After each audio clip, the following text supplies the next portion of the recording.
মন কাঁপানো সন্ধ্যার রাত, একটি অত্যন্ত নিরাপদ গ্রামে মা ও ছেলে একসাথে ঘরে প্রবেশ করলে। রাতের আঁধারে ঘরের ভেতরে অন্ধকারে কিছু সন্দেহজনক মহারাজ ছুটে আছে। মা একটি পুরানো পুরানো ভূতের গল্প শোনানোর পর ছেলে ডরে জড়িয়ে পড়ে। কিছুক্ষণ পর প্রাণ পূর্ববর্তীদের নিয়ে তারা আবেগময়ভাবে আলাপ করতে লাগলে নিরাপদ মহারাজ হুড়ে উঠে এবং তাদের প্রশ্ন করে, তোমরা কি কোনো ভূতের আকাঙ্ক্ষা দেখেছ? মা এবং ছেলে আতঙ্কিত হয়ে বলল, না, আমরা কোনো কিছু দেখিনি। মহারাজ অজান্তে বললে, ভালো আছে, আমি তোমাদেরকে এখানে রাখব। অন্ধকারে ঘর থেকে বাইরে প্রবেশ করা অত্যন্ত বিপর্যস্ত।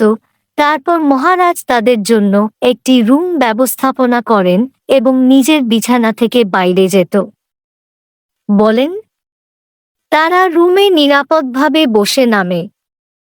সকালে মা ও ছেলে ঘর থেকে বেরিয়ে যাবার পর তারা দেখলেন মহারাজ মৃত পড়ে আছেন।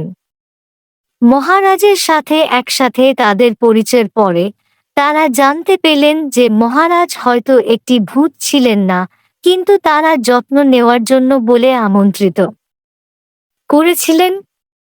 মা ও ছেলে একটি মহারাজের স্নান এবং শ্রদ্ধা পালন করে পরবর্তীতে তারা তাদের পথ চলার আগে মহারাজের কাছে ধন্যবাদ জানাতে ফিরে এলেন। মহারাজ একে অপরের কাছে তাদের হাসি দেখতে পারতেন। এই ঘটনার পর মা ও ছেলে কখনো আবার সেই অত্যন্ত নিরাপদ গ্রামে ফিরে এসে না। মহারাজ এই ঘটনার পর মা ও ছেলেকে ধন্যবাদ জানান। তারা ঘরে ফিরে এলে অনেক ভীত ও অজানা মনোভাবে ভরা থাকে, কিন্তু তাদের মধ্যে একটি অনুভূতি আছে যে সত্যি কি মহারাজ একটি ভূত ছিলেন না তা নিশ্চিত হতে পারে না। তাদের জীবনে এই ঘটনার স্মরণ চিরকালের জন্য অবশ্যই রয়ে যায়। তাদের সঙ্গে সাথে সাথে মহারাজের কথা ও তার আত্মীয়তা মনে থাকে, যা তাদের চলার পথে পরিচিতি এবং শক্তি দেয়। এই অদ্ভুত অভিজ্ঞতা তাদের জীবনে এক বড় চিহ্ন হিসেবে থাকে।